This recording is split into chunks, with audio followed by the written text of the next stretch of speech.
இயற்கை மருத்துவத்தில் மட்டும் உணவை முக்கியத்துவப்படுத்துவாங்க. நல்ல உணவு எடுத்துக்கிட்ட உடம்புக்கு பெரும்பாலும் வியாதியாக வராது. அரிசி சாதத்தை பற்றியே பதார்த்த குணசினாமில் என்ன சொல்லுவாங்க அப்படின்னா, பச்சிலம் குழந்தைக்கு ஆகும், பத்தியத்துக்கு ஆகும், பலத்திற்கு ஆகாதப்பான்னு சொல்லுவாங்க. அரிசி உணவு வந்து பலத்துக்கு ஆகாது, ஆனால் பச்சிலம் குழந்தைக்கு ஊட்டுறதுக்கும் அது மாதிரி பத்திய கஞ்சி காய்ச்சக்காரவங்களுக்கு கஞ்சி கொடுக்குறோம் இல்லையா, அதுக்கு தான் ஆகும்னு சொல்லி. ஆனால் நாம் அந்த உணவை முழுசாக சாப்பிட்டுக்கிட்டு அதனால தான் பல விதமான வியாதியை வரவழைச்சிக்கிட்டு இருக்கிறோம். கேழ்வரகு, கம்பு, சோளம், திணை இது மாதிரியான உணவு எடுத்துக்கிட்டோம்னா அந்த உணவே நமக்கு மருந்தாக வேலை செய்யும். ரத்தத்தில் கொழுப்பு ஏற விடாது, ரத்தத்தில் சர்க்கரை ஏற விடாது, ரத்தத்தில் உப்பு ஏற விடாது. ஏன்னா அதெல்லாம் அதில் இல்லை. மற்ற கார்போஹைட்ரேட் மற்றதெல்லாம் கம்மியாக இருக்கும்.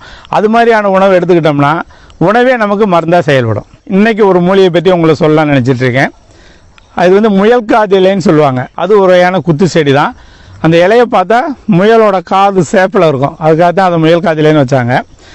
அந்த முயல் காது இலையை ஒரு கச்சக்காய் அளவுன்னு சொன்னால் நீங்கள் நெல்லிக்காயில் பாதின்னு வச்சுங்களேன், அந்த அளவு கொஞ்சம் மிளகு சேர்த்து அரைச்சி சாப்பிட்டோம் அப்படின்னா அண்டை வீக்கம்னு சொல்கிறோம் பார்த்தீங்களா, ஹைட்ரோசில் மாதிரி அண்டை வீக்கம் வந்து அந்த விதை வீங்கி இருக்குங்களே அது வந்து வத்தும். அந்த வீக்கத்துக்கு 10 போடலாம். அதோடு இல்லாமல் உடம்புல ஏற்படக்கூடிய வீக்கத்துக்கும் அதை அரைச்சி மேலே 10 போடலாம். அது போட்டோன்னு சொன்னால் வீக்கத்தை வந்து வற்ற வைக்கும். உடம்புல ஏற்படக்கூடிய வீக்கத்தை, காலில் கையில் ஏற்படக்கூடிய வீக்கத்தை அந்த இலை வந்து வற்ற வைக்கும். இது தெரியாது, பார்த்துட்டு வந்து ஒரு குரோட்டன் செடி, கலர் செடின்னு நினச்சிட்டு போயிடுவாங்க. காது இலையை உங்களுக்கு காட்டுறேன். முயல் காது இலையை பார்த்துக்குங்க. அது இந்த காது மாதிரியே இருக்கும், முயல் காது மாதிரியே இருக்கும் இந்த இலையோட சேப்பு.